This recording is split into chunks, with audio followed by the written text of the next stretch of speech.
arrastrou a marea á praia, pero viña de ben lonxe. É unha ave de mar aberto, non de costa.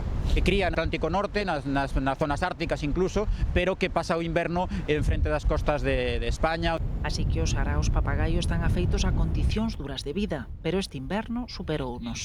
Con estos temporales, este oleaxe tan potente, non lles permite alimentarse ben.